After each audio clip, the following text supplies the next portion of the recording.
Дэлхийн монголчуудын Амжилт радио 88.3 уралдаан дээр суугаад харуулан сонсож буй эрхэм таны энэ өдрийн амар амгаланг дахин айлтгая. 7 өдрийн даваагаас баасан гарагийн яг цаг мөчид радиогийн 20 дугаар студиэс дөрвөн зүгийн шугаа нэвтрүүлэг маань шуугах тусам нягтал гэсэн урайтаагаар шууд хүрдэг. Яг Улаанбаатар хотод 18 цаг 15 минут болсон өнөөдөр 2025 оны 6 дугаар сарын 25-ны лав гарагийн дөрвөн зүгийн шугаа нэвтрүүлэг эхэлж байна. Студид хөтлөгч Анжгаа гэрлээ за найруулагчаар мөнх цэцгийн төвшин баярнаар ажиллаж байна. Дахин орой минь төргий. За орой мэндийг дахин үргэе.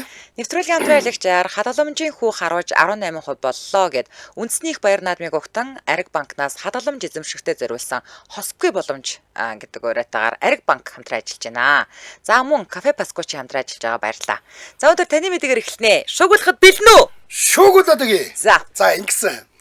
Манай эхний мэдээ бол шүү дээ. Байгальтай холбоотой айгүй үнэхтэй мэдээ байхгүй юу? За. Тэгээд гонигтай ч юу яах вэ? Ер нь байгалийн жамалда төгсгөл нь манай зохиолчтой солиор болж байгаа. Ална. За. Энэхтийн байгаль хамгааллын бэлэг тэмдэг Рантхан боорын байгалийн нөөц газрын алдарт эм барс. Одоо энэ нөө яг Бенгалийн бар шүү. Тийм байна. Сумны үзүр гэдэг нэртэй юм байна л да. 10 гээд. За ингээд 14 наснда ясны хор тавдрын улмаас хорвоог орхижээ. Иви энэ баруу. Тийм. За бас бармар ясны хор тавдар тусдсан юм уу? Болно. Ер нь амьтдын үхэл бол ер нь бид нар ч нөгөө нэг ихэнхийг нь идчихдэг штэ. 5 уншуу малаа. Тийм. Тэгээд яг ийм зэрлэг байгаль дээр байгаа амьтад бол ялангуяа амьтны өрөөлөнд байгаа амьтад эдгээр бол янз янзын өвчнөр л хүртэх гэж байгаа юм бас. За. За зэрлэг байгалийн жамаар амьдарч удамд амьдсан сүр жавхлангаа харуулсан энэ эм барсын үхэл олон мянган байгаль хамгаалагчд болон гэрэл зурагчдыг гониг тавтуулж бүр BBC-ийн мэдээний тэргүүр нүүрэн залраад өчтөр заларсан байсан. Бид нар өчтөр ярьж амжаагүй үлдсэн. За. За тэгээ BBC.com дээр бол бүр тэргүүр нүүрэн заларсан ийм мэдээлэл хүргэх гэж За. байна. За сумны үзүүрийн эхэн алдарт Кришна бол харин эмэг эхэн домогт Маачли гэдэг энэтхэгийн зэрлэг байгалийн хамгийн алдартай барснууд гинэ. За энэтхэгийн энэ барууд бол ерөнхийдөө ингээд одоо юу гэдэг Бенгалийн булан буюу тэр энэтхэгийн хоогт байгаа жишээл Бангладешчүүд байна шүү дээ. Сүүлийн хэдэн жил барыг бол амьдар нь хараагүй гэсэн. Тийм үү? Уг нь Бенгалийн буланд байдаг. Тэгээ Бенгалийн бар мар гээд би бол барны хөшөөтэй нь бол зөндөл таарлцсан. Гэхдээ яг тэр амтны мөрөөлөндөө юу ингэхээс бол зэрлэгээр бол Бенгал одоо Бангладеш жишээл бар байхгүй болсон л гэж ярьдсан байлээ. За одоо магадгүй нөгөө байгаль хамгаалах шинжилсэн энэ хөтөлбөр бий болгосон байж магадгүй. За ингээд энэ удамд амьдсан одоо эмгэгчин барсуудын домгийг ингээд үргэлжлүүлж ирсэн энэ сумны үзүүр бол ингээд тайлгаажуулсан. Тийм ч учраас сумны үзүүрийн нэр бол Рантхан боорын ширэнгэд амьд үлдсэн хүч төсвөр эзэгнэл гоо үсгэлэнгийн бэлэг тэмдэг байсаар ирсэн гэжээ. За матар барьдгаараа алдартай сумны үзүүр олон жилийн турш Рантхан боорын ширэнгэд эзэмшлээ тогтоож олон зурагчны зургийн гол дүр нь болж олон жуулчны нүдийг баясгаж олон байгаль хамгаалагчдын бахархал болсоор ирсэн гинэ. Үнэхээр гой супер зургнуудтай байна. За тэгээ эн чинь нөгөө матар барьдаг байсан гэхлээр бол агуул амтан байгаа юм л да. 2025 оны 6 дугаар сарын 17-ны орой гэдэг чи одоо ерөөсө 7 хоногийн өмнө шүү дээ тийм үү?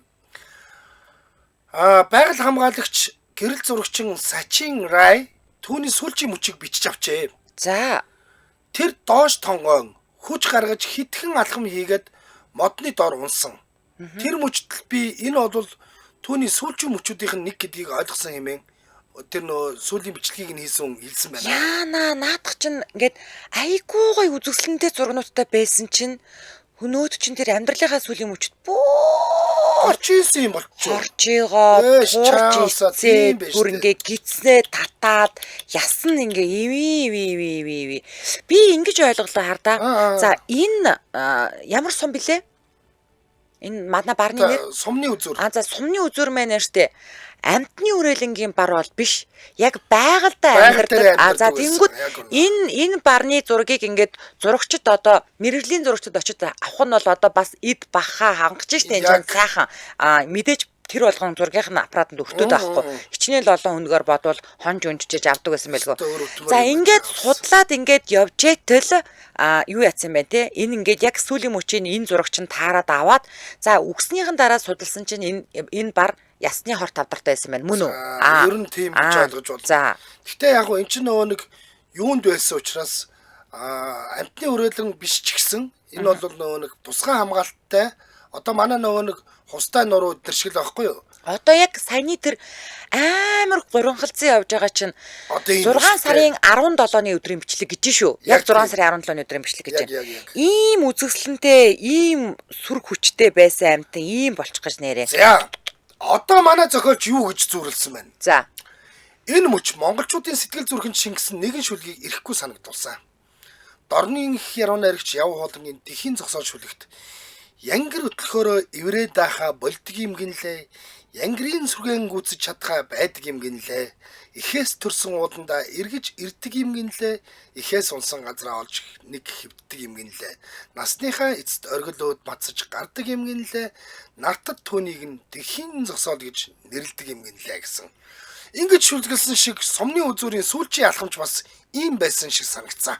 Ай. Мэдрэмжтэй штэ. Тэхийн мэдэн дээр бас дорны яруу наригч бизий явуулангийн тэхийн зогсоолыг оруулж ирээд тэгээд энэ одоо манай хамгийн сүлд найруулагч бас айгүй мэдрэмжтэйгээр яг бас нэг тийм зогсоол дээр зогсож байгаа юм шиг зургийг оруулж байгаа байхгүй юу? Яа. За сүүлчийн удаа зогсохдоо бүх насныхаа тэмцэл ухаарл хүч чадлыг сүүлчийн амьсгаандаа шингээсэн юм шиг хачирхалтай нь алдарт барс үхэхээс хэдхэн цагийн өмнө түүний охин өөр байгалийн нөөц газар шилжсэн яг л удам залгамжлах домгийн төгсгөл мэт байжээ. Энэ бол зүгээр нэг барсны үхэл биш харин Рантхамбор гэх одоо энэ байгалийн нөөц газрын үе дамжсан барсын хаант улсын сүүлчийн хуудсыг хааж буй ийм үйл явдал байлаа гэсэн. Одоо ингээд энэ удам тасарчж байгаа юм уу те? Чаавасаа. Энэ талаа амьдрахгүй гэсэн. Сэтгэлдлүүд сумны үзүр бол зүгээр нэг барс биш байсан. Байгалийн сүнс хүч чадлын бэлэг тэмдэг байлаа. Үр удам нь цааш үргэлжлэнэ гэж найдаж байна. Баяртай хатан барс минь. Ганцхан амтан бүхэл бүтэн нөөц газрын нүүр царай бахархал болж чаддаг гэдгийг энэ барс харуулсан. Түүхэнд нэр нь үлднэ. Би 2022 онд Рантхамбарт очихдоо 10 хэдийн 15 минут харсан. Тэр мөчийг одоо ч мартаж чадаагүй. Миний амьдралын хамгийн сүрлэг учирд бол тэр байсан гэж. Ста өрөвдмөр юм одоо яг энэ явж байгаа. Сачин Райгийн бичлэгийг үзээд нулимсаа барьж дийлээгүй. Камерт баригдсан амьсгал бүр нь үнэтэй байлаа. Түүхэнд үлдэх дүрсээ гэсэн байна. Юу хүмүүс өвцсөн байна. Хор тавдар гэж амьд болгоныг ийм амар болгох юм да гэж ёстой үний юм аа нэрээ. Би нэрээ амтанг бас хор тавдар тусдаг гэж ёстой мэдээгүй штэ нэрээ. Ямар амар юм бэ нэрээ. Иви. За хамтран аялагч яриад өргөжлүүлье. Улаанбаатар хотод 18 цаг 23 минут болсон нэвтрүүлгийн хамтран аялагчаар за үндэсний их баяр наадмыг өгтөн Ариг банкнаас хадгаламж эзэмшигтэй зориулсан хосгүй боломж хадгаламжийн хүү харуулж 18% боллоо гэд Ариг банк хамтран ажиллаж байгаа. За 2025 оны 6 дугаар сарын 10-наас 7 дугаар сарын 10-ны хооронд за яг зөвхөн энэ л хугацаанд шүү. Шинээр нээсэн энгийн хугацаатай хадгаламжинд жилийн 18% хүүгийн урамшуулттай нөхцөлийг санал болгож байгаа. За урамшууллын хугацаа дуусахад цөөхөн хоног үлдэж байгаа учраас та яараарай. 15 хоног байна. Одоо биднэрт 15 хоногийн дотор та хамгийн бага үлдэгдэлтэй 5 сая төгрөгтэй, хамгийн их үлдэгдэлтэй 1 тэрбум төгрөгтэй зөвхөн 1 сарын хугацаанд хүчнтэй онцгой урамшуул байгаа. Энэ бол 1 сарын хугацаанд хүчнтэй. За та бүхэн 24 цагийн туршид бол 70 10 техник гэсэн энэ дугаараас нь мэдээлэл авах болцоо та 70 10 техник. За мөн Ариг банк гэж Ариг банк цэгмэн гэж бичээд латинаар бичээд фэйсбүүк руу орох боломжтой байгаа шүү. Ингээд нэвтрүүлгийн хамтран аялагчаар үндэсний их баяр наадмыг өгтөн Ариг банкнаас хадгаламж эзэмшигчтэй зориулсан хосгүй боломж хадгаламжийн хүү харуулж 18% боллоо гэд Ариг банк хамтран аялагч байна. Баярлалаа. За миний одоо ярих мэдээ зүгээр л үзүүштэй мэдээ шүү. Яг орж ирж үзэж хардаг мэдээ заяа. Хөш нөгөө нэг Ит гээд нэг амар алиалагчтай аим шиг кино байдэн штэ. Ит гээд нэг амар одоо нөгөө нэг Pennywise гэдэг нэг юм алиалагч яг бохрын хоолой дотроос хүүхдүүдийг дууддаг. Тий. Яг бүр тэрний бодит жишээ заяа. Яг тэр кинон дээр гардаг шиг нэг Филиппин эмэгтэй Гигэн цагаан өдрөөр. Гэтэ тэр яг амтын шиг заяа бүр гарч ирж байгаа нь. Яг амтын шиг. Энэ нэг юм гүрэнд ор байгаад байгаа юм уу? Одоо манайхаа ингээд нөгөө нэг тараншаанд амьдрдаг хүмүүс үе байгаа штэ. Манай тараншаан ч хажууд нь зүгээр орд харш заяа. Яраач. Яг амтын шиг байгааз ядчихэд л энэ тэгээ яа зүгээр ийм нүхэн дотроос ингээ хүн гараад ирсэн. Одоо за би танд одоо манайха орж ирээ харжээ заяа. Би энэ гэдэг бүр аюу амар заяа.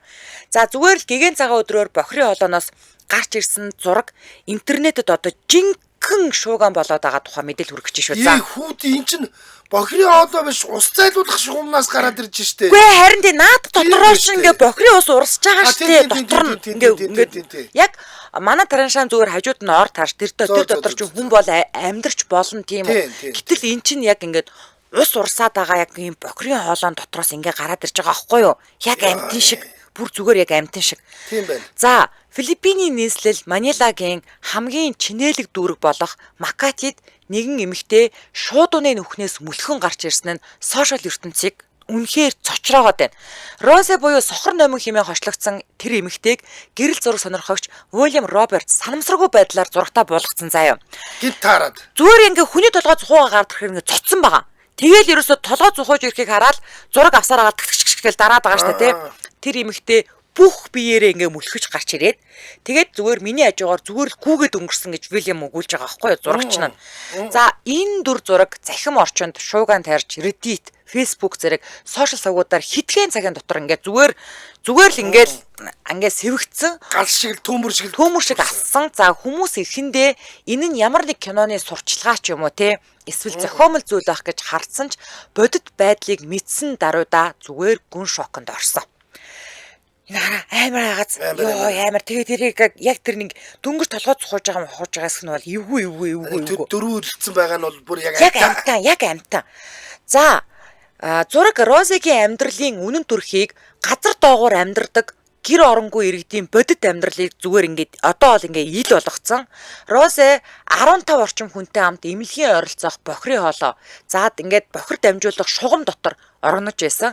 За тэдний ихэнх нь орон гэргүй ажилгүй альч байгууллагад бүртгүүлгүй ийм хүмүүс байгаа. За засгийн газар түүнийг олж 80 мянган Филиппин песо буюу одоо Монгол мөнгөөр 1.4 сая төгрөглөө юм байна л да. За ийм тэтгэмж өгсөн гинэ. Гэвч олон нийтийн зүгээс энэ нь төр зургийн арга цаас арга хэмжээ гэж шүүмжилж байгаа. За манай улсад төрийн эзэмшлийн ганц ч орон гэргүй иргэдийн байр байхгүй хэмээн судлаач Дималанта онцолсон. За судалгаагаар 4.5 сая Филиппин хүн орон гэргүй тэдний ихэнх нь нийгмийн хамгааллын системээс гадуур амьдардаг юм байна л та. За тэдний олонх нь одоо гудамжинд, оршуулгын газар, хуучин, байшин, бохрын хоолоо, цэцэрлэг түрээлэн дотор хоног төрүүлдэг. За гэтэл хууль зүйн хувьд орон гэргүй гэх тодорхойлтч бүрэн тогтоогдоогүй учраас тусламж авах эрх зүйн үндсэн ч тодорхой бос байдаг гинэ. 4.5 сая хүн. Филиппин эвгүй. Йоо, Розегийн зураг хошин пост болоод өнгөрч болохч түүний мөлхөн гарсан бохрын хоолоо бидний үл тоосон амьдралыг илүү тод гэрчилж гин гэж бичсэн байлээ. За сэтгэгдлүүд нь Facebook, Instagram-ийн нэг зураг хоромхон зурт дэлхийн нийтийн харааг татаж чаддгаа. Энэ зураг олон хүний нүдийг нээсэн нь сайн хэрэг. Гэхдээ цаашид бид зөвхөн нүхнээс гарсан үедэл хүнд анхаарал хандуулсаар байх уу? Эсвэл одоо л бодит өөрчлөлтийн эхлэлийг тавих уу гэсэн. 80 мянган песо өгөөд асуудлыг шийдлээ гэж бодсон бол том эндүрэл төр нэг зураг төгсөн дээр сүржигнэж дараа нь мартдаг дадалтай. Жинхэнэ тусламж бол хоол биш, хашаа биш, харин системтэй боддог шүү гэсэн байна. Росе бохрын хоолооноос гарч ирээд 80 мянган песо авчээ. Би сар болгон түрээсээ төлөх гэж банкнаас 8 мянган песо ч зээлж чаддгүй. Дараа сараас шууд бохрын шугам руу орё доо гинэ. За саяны нэг хүүхний амьдарч исэн гарч ирсэн нүхийг бөглөж гин. Харин тийм байгаа. Зэмтлээд бөглөж гин. За энэ бол асуудлыг шийдэж байгаа. Шийдэггүй. Ерөөсөө биш ээ. Би зүгээр Филиппинд би 2 ч удаа очиж исэн. Би нэг ярьжсэн штэ. Хачин амьдралтай хүн би Филиппиний дундаж иргэн гээ. Тэгсэн. Ярдгиймаа гэдэг. Тэгэхээр ийм амьдралтай хүний аяжууд тэр чинь хаан байхгүй юу? Дундаж тоо орох юм байна тэр чинь харин. Тий одоо яг энэ зураг бол бас эвгүй зураг байгаас тий ёо яг амтэн шиг Тэгээд амар. тэрийг ингээд нөгөө чи яаж манайд бол энэ бол тэ нэг ядуу хүн байгаа байхгүй тэр бол тэгээд За яста амар юм да гэд. Филиппин ч нөгөө нэг одоо ч нэг ингээ асуудал нь шийдэгдээгүй. За Дүтертегийн өмнөх ерөнхийлөгчийн үед тэр нөгөө нэг эхнэр нь 3,000 хос худалдаа гэдэг нөхөр байгаа шүү дээ. Тэр нөхрийн үед чинь бол ерөөсө 20 гэр бүл Филиппин энэ нийт үндэсний нийт бүтээгдэхүүнийх нь талыг нь эзэмшиж байдаг. Гүй хардаа тэр хоёрын чи хайрын дүүхийг мөөгөө дээр хайрын дүүхээр яриа. За тэгсэн чинь заа ёо тэр чи бүр ингэсэн штэ. Юу 3,000 надад 1060 л гос гутлаа байгаа штэ. Юу баг юу сүртэй юм яриад байгаа ингээ заа. Тэгээд $20 торгомсог ийм одоо ийм бүр ингээд цэцэгтэй хатгамлаар бүксээ арчдаг байсан бол яах вэ? Ёо гэтэл иргэдэн ингэж амьдраад байгаа байхгүй амар. Тэгээд би харин одоо хүүн ерөнхийлөгч хийж байгаа штэ. Тэр үед л би мэдчихсэн. Юу гэхээр ингээд нийт иргэдийн 80% нэг ядуу амьдарч исэн байхгүй тэр үедээ. Би яг тэр үед нь анх очиж исэн хүн байхгүй. Тэгээд Манилагаас гараад Tagaytay гэдэг хот хүртэл би ингээд баг 2 цагч явж байгаа юм уу. Битүү ийм нэг юугаар одоо баг манайхаар бол нэг хөрөгчний цаасаа хайрцгаар хийсэн юм шиг тийм байшинтай нөхдүүд хажуугаар 2 цаг давсаар хагаад очиж шүү дээ. Тийм л эвгүй амьдралтай нөхдүүд байхгүй. Тэгэхээр яг үтэ нөө цагаагаар нь дулаахан хүн үлдөөд өгчихгүй. Яг үнэ. Яг үнэ. За тэгээд хажууд нь далаа байгаа учраас нэг бохирдоод байхгүй. Далаа руугаа ороод нэг ариун цэврээ сахиад байх шиг байгаа. Тэгээд нөө модонд нь идэх юм байгаад идэг. Дулаан орон жилийн 4 үйлдэл тийшээ авирж гараад нэг юм одоод идчих юм. Тэгээд хүн би бол нэг юм хаашаашаад метр 50 цагаан давуу багт болж байгаа. Голдон цодоод өмсчихнэ. Тэгээд нэг шитмэс одоод уйчихна. Тэгээд гадаа унтчихна. Тэгэл энд чинь тийм ядуучууд нь ийм арчаагүй байгаа даа л да. Манай Монголд хүн ядуу амьдрах хэцүү шттэ. Тийм шттэ. Ядад 4 удирдлын хувцас хэрэгтэй шттэ. Тийм шттэ. Тийм шттэ. Энэгээр ялгаатай шүү, амар шүү. Өстэй амар. За. За Улаанбаатар хотод 18 цаг 32 минут болсон. Манай нэвтрүүлгийн дэмжээ ажиллагчаар гэр интернет дэмжээ ажиллаж байгаа. За тэгээ бүгдээрээ нэг 11 секундын шторк сонсч. За. Гэр интернет 5G дэмждэг боллоо. Шинэ төхөөрөмж аваад шинжлэгдсэн хурдыг мэдрээрэй. За ингээд нэвтрүүлгийн дэмжээ ажиллагч гэр интернет баярлаа. За үргэлжлүүлээд Анжиг өргөх дараагийн мэдээллийг хамтдаа сонсъё.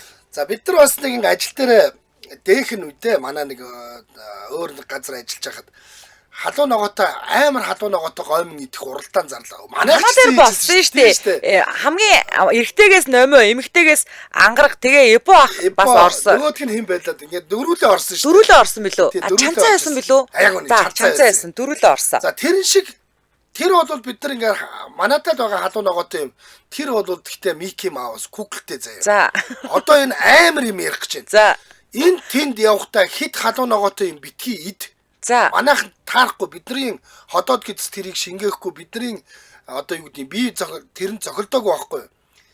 Их Британий Лондон хотод шүү. Энэ бүр энэ зүүн өмнөд Азийн халуун ногооны газар биш. За. Лондон хотын Brick Lane гэдэг гудамжинд байрладаг Bengal Village гэдэг рестораны нэгэн хоол хэрэглэгчийг газар унгаасан бичлэг сошиал чуугаанд дэгдэж байна. Бүр одоо халуун ногооноос нь болоод цочордоод ингээ газар унтсан юм уу? Бүр амтан болж байгаа заяа. Одоо бичлэгийг үзээ. За.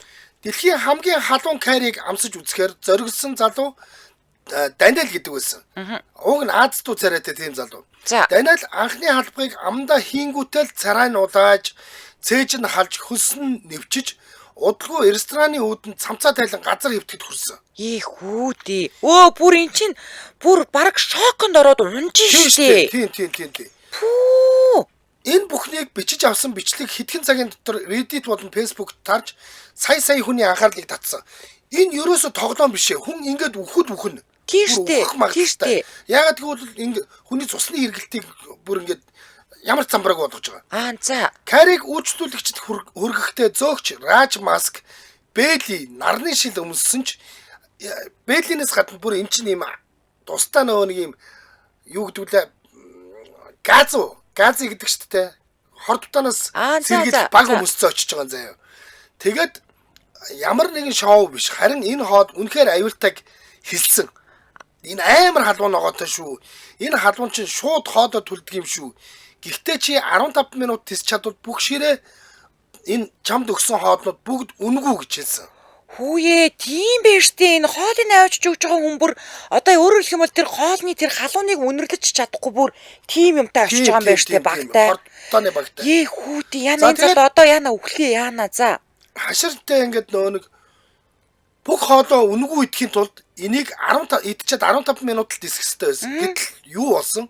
Бараг амт тавьж хашгсан. Яана ус авчирч өгч гин, жүүс авчирч өгч гин, хөөрхийн амт нөгөө муучин чаавас газар ингээд бараг бөөлжөөд байгаа муу хай чааш. Наад чи одоо амьсгалаа ингээд зүв хуваарлж авахын төлөө хичээж байгаа. Амьсгал нь богчих гээд байгаа. Амар хэцүү юм бэ. Энэхүү Каригийн найрлагад дэлхийн хамгийн халуун чинжүү гэдэг Каролинагийн Рипер, Бангладешийн Могон чинжүү гэх мэт ховор халуун ногоо нийт 72 төрлийн чинжүү халуун амтлагч багтдаг гэж. 72 төрлийн халуун ногоо юм бол одоо харахгүй штэ. За энэ хоолыг сайн судалж байж өөрийн хүслээр иднэ үү? Дагалдах үр дагаврыг бид хариуцахгүй гэж ресторан үүдэндээ анхааруулах бичсэн байдаг гэж. Бүрүү. За. Даниэл удалгүй рестораны үүдэнд нүцгэн шахуу, сүү ууж, хөлсөө урсган хөвтөж байгаа үед зөөгч Рааж түүнийг аврахаар хүүтэн мангато ундаа авч ирнэ. Би эмч биш. Гэхдээ мэднэ. Үүнийг угаад 10 минутын дараа чи зүгээр болно. Дотор элэг хоолойгч нь хөргөнө гэж хэлсэн байгаа юм. За, чинжүүний иддэг уралдаан байдаг. Халуун чинжүү иддэг дэлхийн аврах шалралт тэмцээн байдаг. Тэнд бол тэ ерөөсө ус ч юм уу, пив ч юм уу тийм юм тавьдаггүй. За. Зөвхөн сүү тавьдаг шүү. За. Сүү бол тэр чинжүүний халууныг хамаагүй илүү буудгадаг гэж үздэг учраас сүү манайхан халуун ногоотой юм идчихэд битгий пив уугаараа пив бол бүр илүү болгодог. Тийм байна. Газруудад хүнийг бүр илүү болгочихдог шүү. За, Раажийн сэтгэл татам хөгжилтэй өгс олон хүний инээдийг хөргөж хүмүүс түүнийг манго эмч гэж хочлуулсан. Бенгал Village энэхүү сорилтыг амжилттай давсан тохиолдолд үйлчлүүлэгч болон тэдний ширээний бүх зочдын хоолыг үнгүй болгодог. За. Өмнө тэгжсэн тохиолдол байх шиг байгаа юм. Тийм байна. Аимшигтайч гэмээр сонирхолтойч гэмээр энэ сорилтыг олон хүн зориглон оролцсон ч тун цөөхөн хүн л амжилттай давсан гэдэг юм байна гэж. Йоо, ямар амар юм бэ? Бид нар идвэл үхэн. Бид нар бол үхэн шүү. Бид нар ерөөсөө ийм юм зориулдаг юм хийгээд хэрэггүй ерөөсөө. Бид нар ийм юм зориулдаггүй. За, сэтгэлдлүүд нь энэ хоол бол зүгээр нэг халуун хоол биш ээ. Эр зориг, төвчээр галж шатах төгсөн мэдрэмжийг даван туулж буй жинхэнэ сорилт шүү гэсэн байна. Йоо, манай залууд гэдэг ихнийхээ албах хэвээр аюу бадрангуй халбагцсан. Зүгээр ингээд шууд ууж байгаа юм шиг хуссан. Тэгсэн. За, хүн хоол идээд бараг эмнэлэгт хүргэгдэх дээрээ тулхам тоглоом биш шүү. Үйлчлүүлэгчийн аюулгүй байдал хамгийн түрүүнд байх ёстой. Тийм. Сорилтод амжилттай оролцвол хоол үнэгүй, амжилтгүй бол хувцас тайлж хэвтэн. Бүтэн ширээний хоол үнэгүй гэдэг чинь бас урамтай юм даа гэж. Үгүй зүгээр үхээгүүдэд баярлах ёстой. Тийм штэ. Энэ амар энэ ерөөс тоглоом биш. Стай амар. За наад чинь хажуудаа өөрхий гудамжин тэгээд нүцгэлцэн сүүгээ тавьсан, усаа тавьсан. Тэгээ нөгөө эзэн нь мангото жуус авчирч өгч байна. Бандийн шоу болцсон өвч. Яста тийч яана ямар хүн. За яста ямар хүчээр амрууны цутгсан биш өөрөө л дурандаа энэ хүү идсэн тий одоо. Өөр ёо яста амар юм аа. Би өштэй одоо энэ манайх ерөөсөө энэ юунаас урагшаага хунанаас урагшаага гараад бид нар те халуун ногоогүй идийгээд идэхэд л халуун ногоотой шүү. Хунан гэж мууж байгаа. Тэрнээс цаашаа бол за ялангуяа тэр хойшоо Сичван мичванууд бол Сичван ч бүр алдартай. Мөнцийн бол тийм хит халуун ногооны ертөнц аахгүй. Тийм учраас халуун ногоогүйг гэхтэл бидэрт чангадж идэг. Яа. Амар. За нэг хамтран аялагч яриад өргөжлүүлье. Улаанбаатар хотод 18 цаг 39 минут болсон. Нэвтрүүлгийн хамтран аялагчаар за Кафе Баскучи хамтран ажиллаж байгаа. За Кафе Баскучи брэнд 3 дахь салбараа Инканто оргил супермаркетд нээлттэй хийсэн байна. Италийн алдарт Кафе Баскучи брэнд Инканто оргил супермаркетд энэ Кафе Баскучиг би дээр ч гэсэн хэлжсэн шүү дээ. Сонирхолтой нөх юм бол супермаркет дотроо байж. Гадна биш дотроо байж идэг. Тэгээд тенттэй ингээд тавтаа тухтай юу гэдгийг худалдаа хийж жагаад амармаар санагдвал хажуудаа сагстай юм тавьжгаад кофе мөпөгөө цаахан амарж жагаад буцаад худалдаа өргөжлүүлээд гарах юм болцоотой байдаг шүү. Жинхэнэ Итали кофений амтыг та илүү ойроос илүү хүртээмжтэйгээр мэдрэх юм боломжтой болсон байна. За тэгэхээр кафе паскучи болон Red Panda одоо түргэн олонний газрыг бол манай Юнагийнхан яг аль биесны эрхтэйгээр оруулж ирсэн. За тэгэхээр франчайз эрхтэй гэсэн үг шүү дээ тийм ээ. Тэгээд энэ Итали зүрхтэй Монгол сэтгэлтэй брэнд гэдэг байгаа байхгүй юу? За өөрчлөлөгчтэй илүү ойртож ингээд салбаруудаа нээсээр байгаа. За ямар ч байсан хамгийн анхных нь нөгөө Яармагт 12 сарын 21-нд нэгдлээ гэж ярьжсэн бол дараагийнх нь их дэлгүүрт нэгдсэн. За тэрний дараагийнх нь одоо ингээд Encanto-д нэгтчлээ штэ тийм ээ. За 5 тухтай орчин менюний өргөн сонголт Cafengo кофе хэрэглэгчтэй үргэлж чанарын одоо өндөр түвшинд хүргэж үйлчлэгтэй таата байдаг. За Cafengo кофе бол амарчтай орой уусан ч гэсэн зүрх мөрөгтэй эсвэл нойр мойр хүргээд авахгүй тийм ээ. За ингээ илүү дэлгэрэнгүй мэдээллийн 70 18 83 гэдэг утаснаас аваарай. 70 18 83. За ингээ нэвтрүүлгийн хамтран ажиллагчаар Cafe Pascucci хамтран ажиллаж байна. Баярлалаа. За одоо миний хүргэх мэдээ заяа. Йоо манай одоо бид хоёрт чинь ингээд за манай айрын чинь туслагтай болсон 2-2 туслах зохиолчтой болсон. Манайх ч одоо ингээд албаны дарга болсон 3 ингээд зохиолчтой болсон. Тэгэхээр бид хоёр бол одоо ингээд яг зохиолчтойгоо бичиж өгсөн орчуулгаар хүргэдэг штеп. Тэгсэн чинь би хэрвээ заяа энэ видеорууд орж хараагүй байсан бол энэ зохиолчийнхоо эхний өгүүлбэрээр алуулах байсан байхгүй юу? За одоо ингэсэн за. Зохиолч юу гэсэн? За одоо манай эмэгтэйчүүд ороод ирээрээ айгүй гоё залуугийн тухай мэдээлэл өргөж гэсэн чи. Айгүй гоё хатуу. За үгүй дээ. Тэг би бодсоо. Манай зохиолч угаасаа нэг тийм бүх юмыг аваасаа асуудаг нэг дараагүй хөөх хүү байгаа штэ. Тэг өөрөө бас нэг тийм эмэгтэй хүнээс айх айцтай болохоор энэ хүний түүх их гоё санагдсан л юм шиг байгаа заяа. За тэр айгүй гоё залуу гэхлээр би бүр ямар хурдаа орж үзсэн гэж. Тэгсэн чинь нэг өвөө хэлээ. За манайх нэгтээ орж ирээ хараа. За Бушман байх шиг байна. Би бол Бушман нөхөр байна л гэж харж байна. Йоо би нэрээ видео үзэгсэн бол тэгэж хилчээ дараа нь үзэгчдэг хамт би нэг мэдээг уншиж амжаагүй үедээ хамт үздэг штеп. Тэгсэн бол би шоконд орох байсан баха. За ингэсэн. Африкийн Руанда улсын нэгэн уулын тосгонд 71 настай Калексте Назамайта гэх энэ эр хашаанаасаа гаралгүйгээр заяа.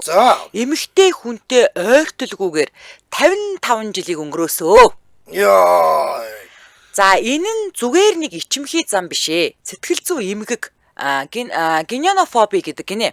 Генеонофоби буюу эмэгтэй хүнээс туйлын айх айдас. Бүр ингэж явдаг. Сүнсээ залтлаадаг. Тийм.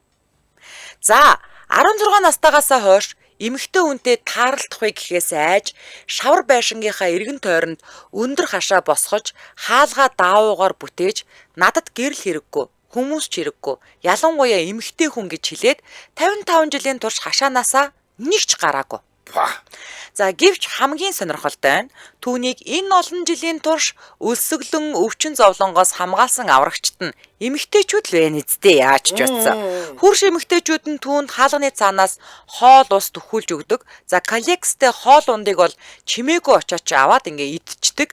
Гэвч хинтээж харц дулгахгүй ганц ч үг хэлдэггүй гинэ. Ер нь амтэн шиг л амьдэрсэн. Тэгээд наадах чинь ингээ 55 жил зүгээр хүрш эмэгтэйчүүдээрээ тичээлгцээ. Юу ч хийхгүй. Эмэгтэйчүүдийг бодлохоор айдас үүс гэж өвзөд байдаг. Тийм. За түүний айдас ядууралтай холбоотой гэж тайлбарлагч энэ нь бага насны сэтгэл зүйн гэмтэлтэй ч холбоотой байж болох талаар бол мэрэгжилтнүүд тайлбарласан. За сүүлийн жилүүдэд сэтгүүлчид түүний түүхийг дэлхийн дахинд хүргэж эхэлснээр 2023 онд тэр анх удаа буюу 55 жилийн дараа нэгэн эмэгтэйг гэртээ оруулах зориг гаргасан. Гэхдээ тэр эмэгтэй нөгөө зураг авалтын багт байгаа учраас л орж ирж штэ. За энэ нь түүний хувьд асар том алхам байсан ч тэр айцаа бүрэн ялдан дийлээгүй л байгаа. За сэтгэл судлаачдын тайлбарснаар бол ийм төрлийн фобиг бага насны хүчирхийлэл, хүнд гомдол, эсвэл нийгмийн гүнзгий сэтгэлийн одоо шарах үүсгдэг юм байна л да. Гэхдээ энэ нь бол эмчлэгддэг. Зөв эмчилгээ, ойлголт, дэмжлэгийн тусламжтайгаар хүн өөрийн хамгийн гүн айцыг даван туулах боломжтой гэж одоо сэтгэл судлаачдад бол тайлбарласан байт юм байна. За яг өндрийн айдас мэдс инээ тэр одоо усны айдас мэдс гэдэг хүмүүсийн янз янзын айдас байдаг. Янз янзын фобиа байдаг. Хамгийн хөгийн фобиа бол энэ л юм байна. Харин тийм байгааз. Бүх насаараа амтэн шиг амьдарч штеп юм. Харин тийм. Ямар ч нийгмийн одоо юунд харилцаанд орохгүй юу нөгөө удам судар мудар бүр эмхтэй хүнийг харахчгүйгээр амьдраад ингээд амьдрал нь дуусчлаа шүү дээ. Би тэгтээ зүгээр одоо 40 настай ингээд нэгч эрэгтэй үнтэй ойртойгүй хүн бас мэднэ л дээ. Тэгтээ тэр бас одоо юу гэдэг ингээд ийм багын ингээд бас нэг ийм сэтгэл зүйн хувьд айцтай болцсон одоо чинь бас фоби байхгүй те бас фоби байхгүй. Гэхдээ нийгмийн харилцаанд бол орж байгаа шүү дээ. Огт энэ хүн чинь бол бүр ингээд 55 жил ингээ өөрийгөө тусгаарлцсан байгаа шүү дээ. Тарав дугаал амьдэрч. Харин тийм амар. За сэтгэгдлүүд нь энэ хүн өөрийнхөөрөө л амьдарч байна.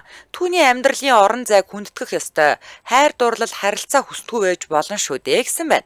За 55 жил юу ч хийхгүй бусдаар тэжээлгээл эндээс юу сурна гэж хариуцлагаас зугтсан амьдрал биш гэж юу гэсэн байна.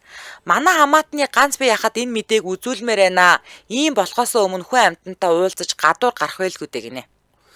Энэ бол Манусын цог өсч хөгжижсэн тэр Неандерталчууд бас нэг юм нэг хайр сэтгэлийн харилцаа байхгүй тийм нөхдүүд байсан гэсэн. Яг тэрэн шиг амьдэрчлээ шүү дээ энэ нөхөр. Харин тийм. Ерөөсөө. Харин амар. За. За миний дараагийн мэдээ. Гэхдээ миний мэдээ амар эхэлж байгаа сте эхэлнэ. Тэгээ уг нь бол тэг ингээд за одоо манай эмэгтэйчүүд ороод ирээрээ айгүй гоё залуугийн тухай мэдээлэл өгч байна. За. За. Энд та бүхэн Instagram дээр, TikTok дээр, Facebook дээр, X дээр янз янзын лаглаг гаруудын амьдралыг хараад тэр хүн шиг амьдрахынсан гэд тэр хүнийг зарим нь бүр крашлаад явж идэг. Огт танихгүй уулзаагүй мэдээгүй хараагүй нэг. За тэгвэл би энэ хүмүүс дотор бас ийм хүчтэй хүн байдгиймаа гэдгийг нэг хүний жишээд авч ярих гэж байна. За Instagram дээр тансаг амьдралаа гайхуулж Hermes брендийн үнэтэй цүнхний бизнес хийнэ гэж найз нөхөд аавыгаа хүртэл хуурсан Английн Чешир хотын иргэн 26 настай Джек Воткин гэх залуу 195,000 фунт стерлинг буюу Монгол мөнгөөр бараг 1 тэрбум төгрөгийн ловер хийснийгээ төлөө шорон цугаар болжээ. Хүүдээ. За одоо зургийг нь хар. Нөхдүүд бол Instagram дээр бол энэ хүнд бол унад туссан. Хашир бол тансаг амьдралыг үзүүлсэн. Тэрээр тансаг зочд буудлууд, үнэтэй машин, дизайнерын хувцастай зураг нийтэлж би Чеширийн Кардашиан хэмээн өөрийгөө өргөмжлөн олон нийтэд итгэл төрүүлжээ. За. Chanel, Gucci, Hermes гэд тансаг хэрэглээний бүх брэнд түүний Instagram хуудасаар дүүрэн. Оо, тийм байна зүгээр. 0 брэнд байна. За, Dorchester зочд буудал тансаг өрөө захиалж Harrods дэлгүүрүүдээс хэдэн мянгаар нь шопинг хийдэг. За. Гэвч үнэндээ тэр бүх мөнгө өөрийнх нь биш, түүнд итгэж хурдгцсан хүмүүсийн мөнгө байжээ. Яана. Тэг ингээд ловер хийдэг хүн чинь нуугдаж болдгоо юм энэ чинь. Уу яг тэ ингэж солиорж ижил хүмүүсийн анхаарлыг татаад нөгөөдөл нь итгээд хулигдуулдаг баг те. Тэгдэг л бах. Өстой тэгдэг. За, Джек өөрийгөө Hermes том танилтай онцгой захиалгаар цүнх авч өндөр үнээр дамлаж зарж ашиг хийнэ гэж тайлбарлан ойр дотны хүмүүсээс их хэмжээний мөнгө залилсан. За, түүний амлсан бизнес нь зүгээр л зохиомлж үжиг байжээ. Тэр мөнгөө Hermes цүнх худалдаж авахд бус өөрийн бодит биш амьдралыг сурталчлахад л зарцуулсан.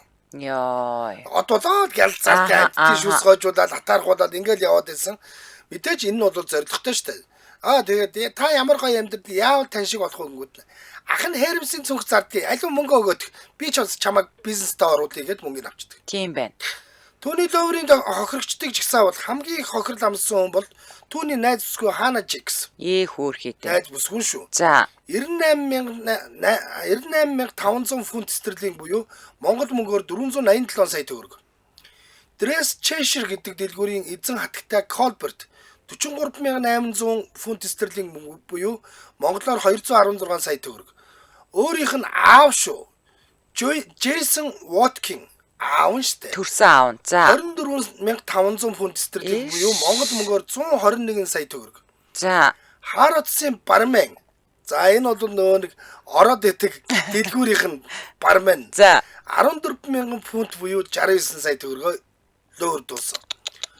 Шүүхтэр Watkin 6 удаагийн залингийн хэрэгээ хүлээн зөвшөөрсөн бөгөөд нийтдээ 988 сая төгрөгтэй тэнцэх хохирол учруулсан байгаа юм. Яй. Шүүгч түүний эргийг зохион байгуулалттай олон хүнд бодит тохирол учруулсан гэж үзэж заавал 20 хэл оноо нэмээ мэдгдсэн. Тэрээр мөн энэ оны ихээр Садар самуун зурагтай холбоотой 9 мөнгө хэрэгт буруутгах шүүхээс шийтгэл авч ирсэн давтангийн эрэгтэй нөхөр байна. За. Гэхдээ тэгээ одоо юм чинтэй ингээд нэг юм хүүхэн шиг л нөхөр байна шүү дээ. Харин Урд ус мөстэй те. Тэгээд энэ нөхөрт итгээд тэгээд итгэсэн гарууд нь л өөрдүүлж байгаа. Тийм шүү дээ. Тэгээд энэ их ходроггүй нөхөр юм аа. Найз хүүхнээ тэгээд юутайгаа. Юу лээ?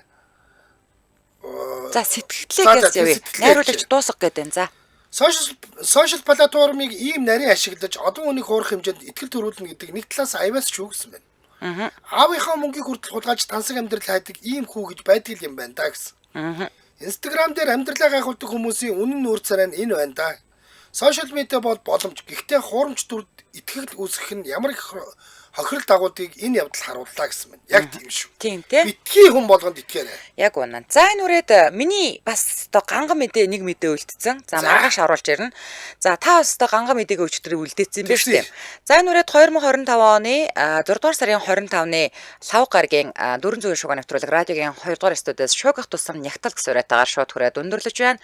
Нэвтрүүлгийн хамтран аялагчаар Кафе Паскучи за мөн хадгаламжийн хүү харуулж 18% боллоо гэд үндэсний баяр наадмын Хөгтөн Ариг банкнаас хадгаламж эзэмшигтдэд зориулсан хосгүй боломжоор Ариг банк хамтран ажилласан баярлалаа.